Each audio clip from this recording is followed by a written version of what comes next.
This is News 6 Tonight.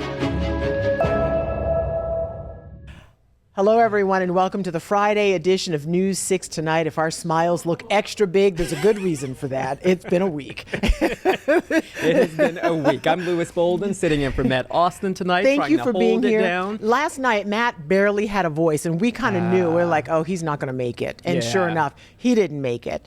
So he wants to rest his golden pipes, as he calls them. He calls them that. Have you ever lost your voice? I've come very close, and it is one of those things where you open your mouth and it's like, who was talking? Yes. What is that? And doing what we do, you feel so useless. Oh my gosh. Without your voice. It's happened to me a couple of times. That's like our tool. Yeah. That's absolutely. like if you're a carpenter, your hammer's broken. You can't hammer. You can't hammer. So if your voice is down. Anyway, our voices are working tonight. I'm Ginger Gadsden. Thank you for making a little bit of time to catch up on some of the headlines today. And it has been quite a Friday edition. We're going to start with a couple of really horrific stories here. This one comes out of Seabreeze in Volusia County. A paraprofessional at Seabreeze High School is facing child abuse charges, and it's pretty serious. Police say he kicked a student who has Down syndrome. And our Volusia County community correspondent Molly Reed says this is not the first time this particular paraprofessional has been in some kind of trouble like this. Here's her report. So I'm going to set it at bond schedule $5,000.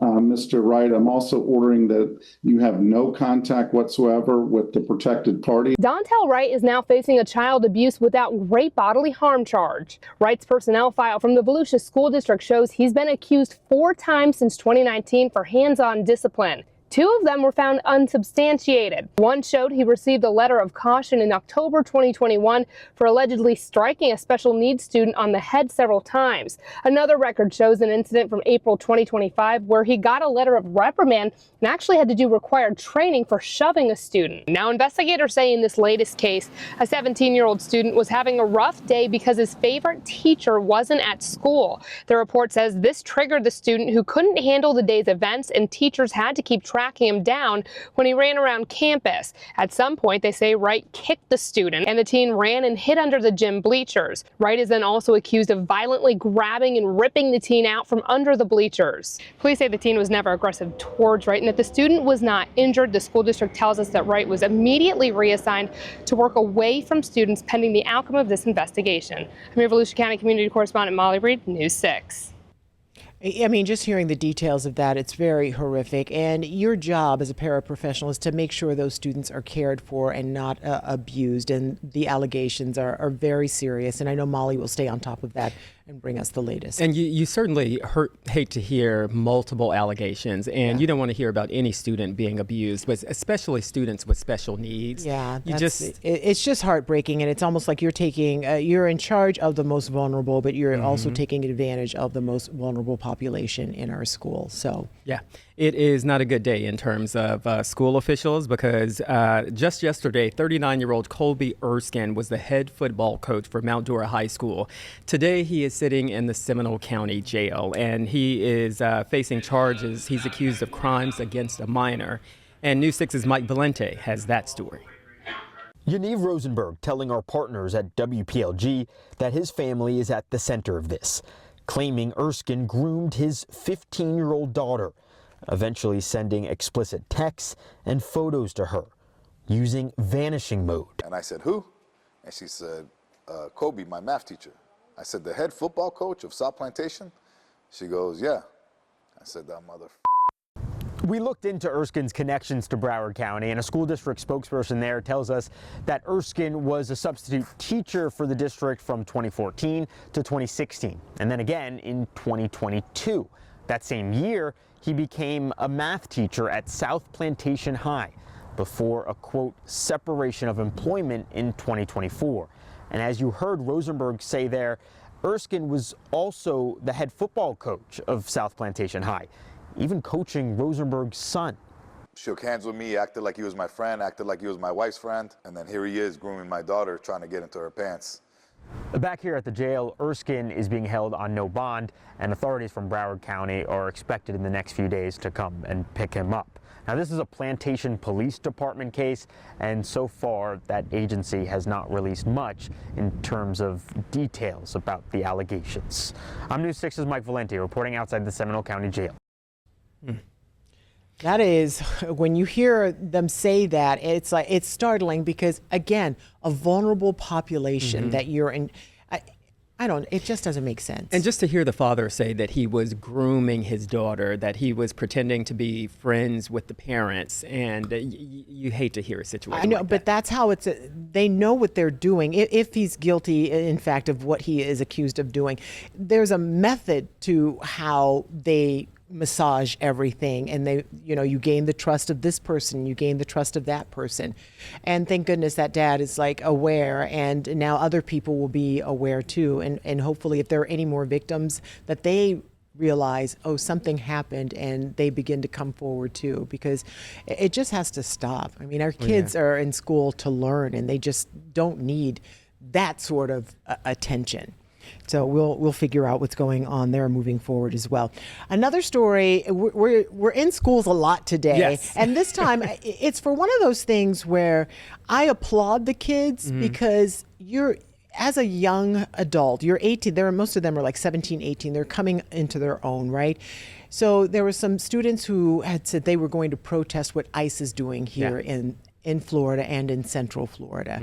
And school officials had warned for weeks now, they had planned a protest to walk out.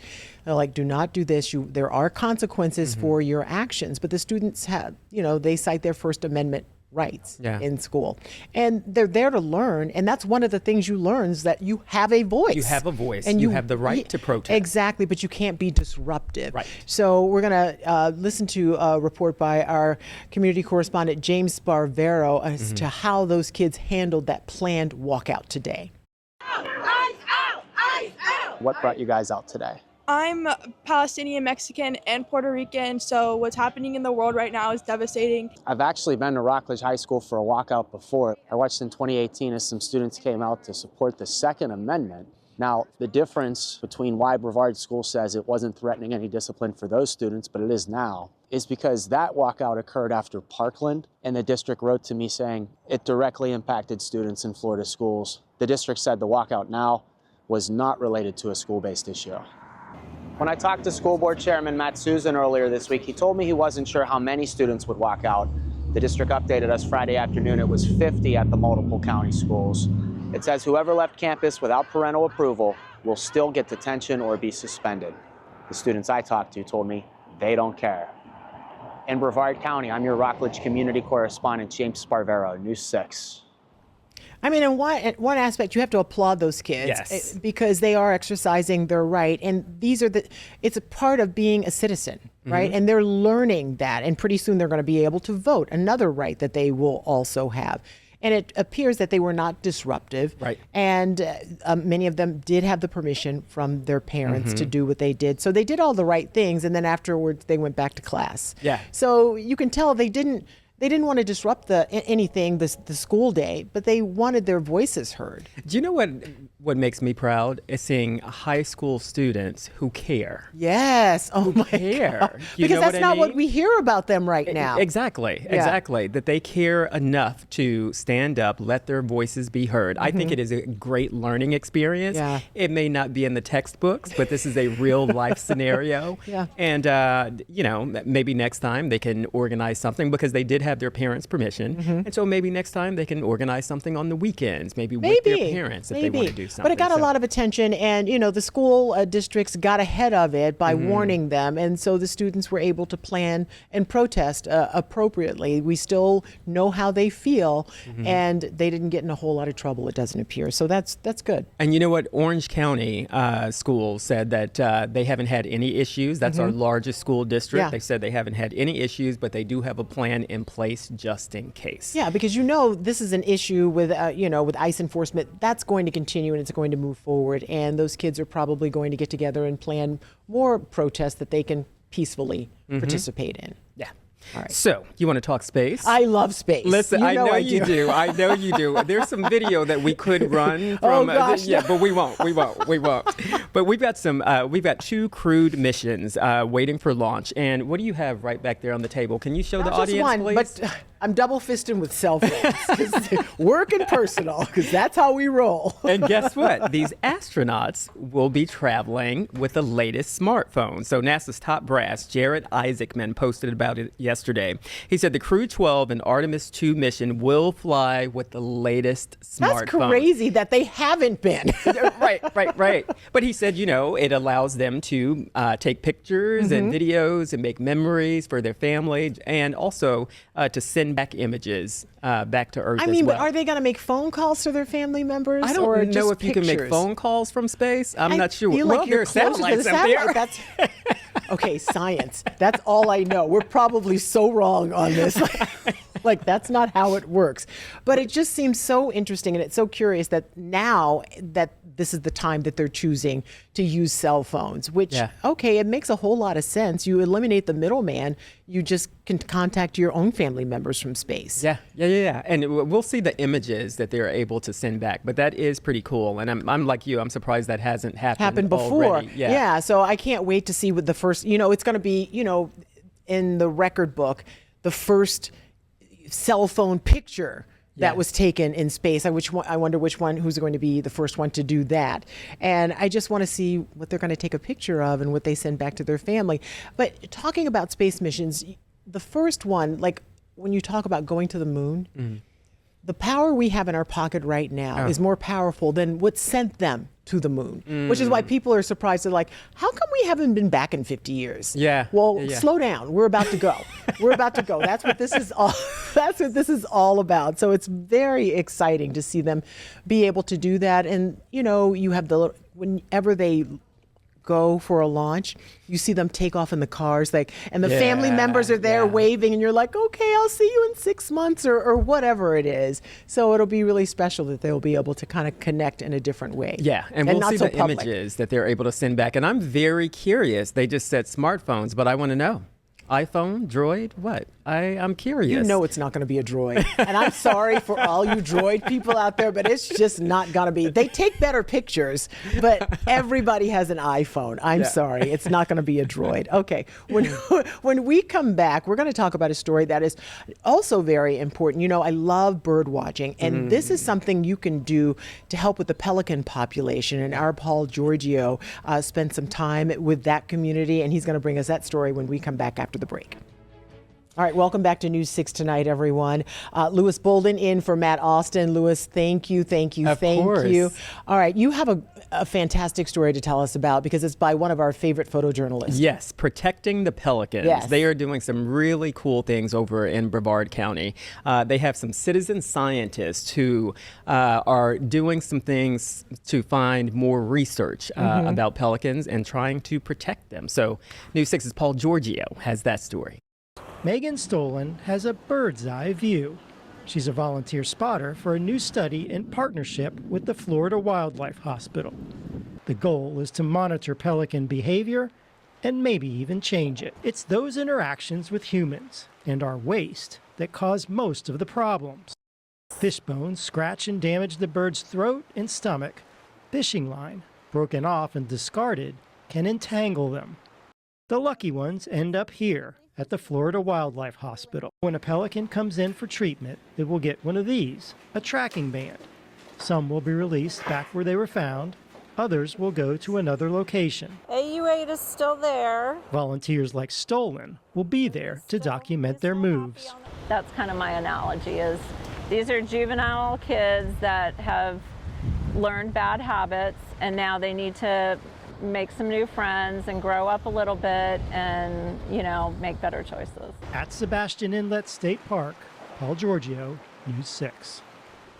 She called herself the Pelican Auntie. I love that so much. It sounds much cooler than, the mother of pelicans. Yeah. I'm an auntie. I love that. But such good work they're doing. And citizen scientist, Yeah. I love that Yeah. as opposed to volunteers, because you Right. feel like you're really, you're really involved in tracking this population. I was asking you while we were watching this story, have you ever encountered a pelican in the wild in real life? I have not. Okay, they are huge. Okay, As you saw okay. them on the table right Yeah. there, they are big birds, and they're intimidating. And what about their temperament? Paul said that they were not very nice, but they were also in the hospital when he saw them. Okay, so they were they were little probably under the irritated. But I remember when I lived in Tampa, and I'd go to the St. Pete Pier, and they were always at the pier, and I think they were used to people feeding them. They would just walk up to you. Oh, really? And it's like, I'm a That's tall large person. animal to just be running up on you like that. I'm just saying. You just gave them, if you had something, it's like, here you go, I don't want any trouble. You can have it. Yeah, You can but have it's it. so nice. I think Paul, in his story, said that they've tracked like 4 of them so far, like banded 4 of them so far. But they are a Florida bird, but we know so little about them. Yeah. They're like a mystery to us, but they're always just so beautiful to watch and to see them. And that, when they get something to eat, when they go and they scoop up all that water, and then there's a fish in there too. It's like they have That's that cool to built-in see. net. Yeah, Yeah. it's so cool to watch. But they want to hear from you. Check out Paul's story on clickorlando.com. That's right. If you have some extra time, if you're an animal lover and you would like to volunteer, we've got all the information on clickorlando.com. Just go to the search engine, type in Pelican. The story will come up. You'll have everything you need. And they also give you all the equipment you need for bird watching. So I figure you're going to get some binoculars as well, Yeah. which I think would be really cool. Okay, moving on.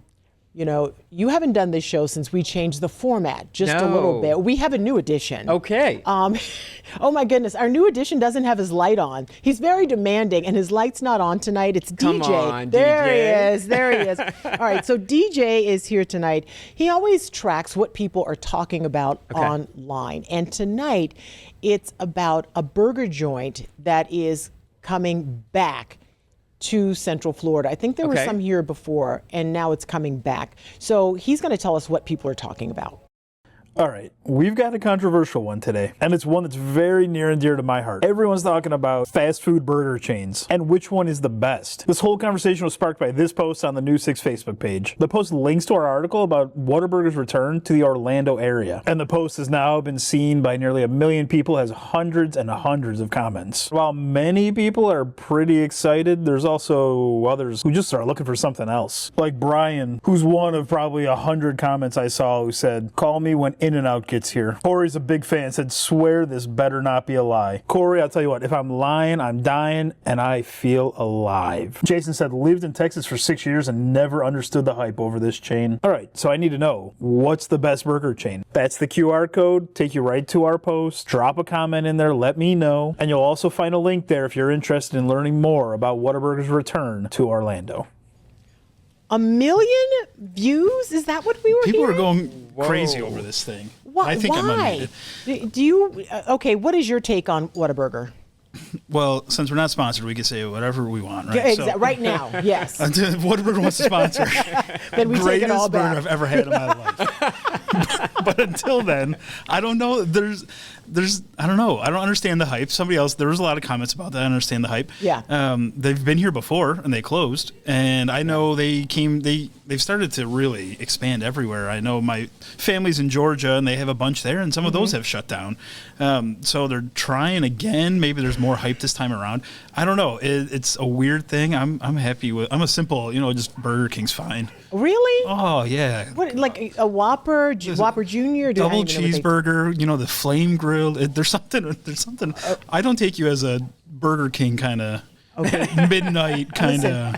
Burger King was my first job, so you back No off. way. That was Wait, my you got a lot to very talk first about. job. Really? It was my first job. That polyester uniform never got the burger smell out of it. When I would come home, my dog would go crazy because you still smelled like charbroiled That's the meat. best smell ever. No, it's not. Oh, not it's if so good. It's oh my gosh! And you get it every time you open the little drawer with the steamed buns in there. Is when they did it, because I did it in the 1800s, and I had the best skin as a teen.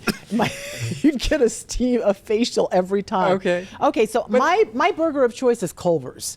I love the buttery bun. okay, Those are okay. delicious. Everybody feels so strongly about their burgers. Yes. So mine is Tread going lightly, to be, Louis. No. Well, first I got to tell you, we were talking about Five Guys. Yes. Some people will kill for Five Guys. I'm not one of them. No, me either. Me either. Five Not Guys my is favorite. good. I think my favorite is. You like Five Guys? Yeah, like Five Guys is great. What do you think about the fries? The fries are phenomenal. You guys were really, I don't know what Five Guys is Okay. known You for think their they're fries. phenomenal. Yeah, I mean, you get a bag. Yeah. A of them sack this of big, fries, as so I like to refer to them. I want to hear where Louis likes. I think Shake Shack is my Oh, favorite yeah, burger. yeah. Okay. I've heard That good is thing. number one. Is it number one? Yes. Oh, is it really? Okay. Yes. Shake Oh, Shack look at is you. absolutely the best. I Look didn't at even you. know that. I didn't even know Okay, that. But yeah, that's my favorite burger, I would say. What do you like about it? I like the peppers. I can't remember which one it is without saying the menu, but There's I like the Smoke Shack that has like the red the pepper. red Yes, peppers yes, they're on so it. good. Yeah, see, I like spicy. What you're hearing So- is fancy, Louis. Peppers, smoked whatever. I like spicy, so I can Okay. put a pepper on anything. Really? And on a burger, it gives me everything I need. I'm telling you. Okay. You should try it. Do you like No. spicy? I do like. I enjoy spicy, but I don't think I want a spicy burger. It's just a hint of spice. You Okay. understand? It's not too much. Do you understand? It's like, do you see It's- what I'm saying? Do you understand what I mean? Do you- Listen, that is one of the greatest burgers. The Smoke Shack, those red, they're like, what are they? They're like, Right? I don't know what they are. I don't know what the heck the name they are, but I know exactly what you're talking about. See, They are DJ, great. DJ's I know with me. no one's asking me, but my runner-up burger would be a BurgerFi. Okay, I can get with that. Okay, I like BurgerFi, and I always like an egg on a burger. Ooh, yeah. That's good I'm for on board me. with that too. The only thing about BurgerFi is the slippage There's some of the slippage. burger. There's some Maybe it's your slippage technique. There is it my technique? I don't- Well, I also get it on a lettuce wrap. Okay. And so I feel like a bun would hold it down better, but there is a When I said he was slippage fancy, issue. did I nail it? Okay. Anyway, now I'm hungry. And now I'm hungry, but I don't want Whataburger, and I definitely don't want Five Guys. But anyway, so. Tell us what you really think, Ginger. I really think you should stick around for this next story because when we come back, I guess there's a big football game happening this weekend. I don't know anything about it, but I'm going to tell you about. Oh, you mean the Bad Bunny concert? That's part of it Oh, too. okay, Also, okay. there's a puppy bowl going on. We can talk about both things when we come back. All right, welcome back, everybody. And our time has really run out on us tonight, but we thought this last story was really important to bring you tonight. There is a football game, but there's also, more importantly, this game. It's the Puppy Bowl. It's better than the big game. The Puppy Bowl returns Sunday morning. There's a new twist to this year's event. Team Rough and Team Fluff will include 15 special need pups for the first time. A special exhibition game will spotlight the senior dogs available for adoption. Team Oldies versus Team Goldies. 150 dogs from more than 70 shelters will be featured, including my favorite, Cue Her Up, Chapel Bone. She's going to be the halftime performer. That dog is cute. I want it all day long. Look at how it's a little Welsh Corgi, beautiful. I It's mean, from in all Florida honesty, Little Dog Rescue. You want every dog, Ginger. I want a farm where I can have all the dogs and all the animals, and especially Chapel Bone. Somebody That's is very genius cool. over there. That's Yeah. marketing. Somebody's really thinking about what they're doing over there. But Chapel Bone, I want to know where you end up so I can come visit you. Now, That's when is gonna- this happening? It's happening on Sunday morning. So I know before the big exactly game. where you will be. Don't play. Don't play. Hey, thank you so much for joining us for News 6 tonight, everybody. The weekend is going to be warming up, so have a good one. Enjoy. Bye.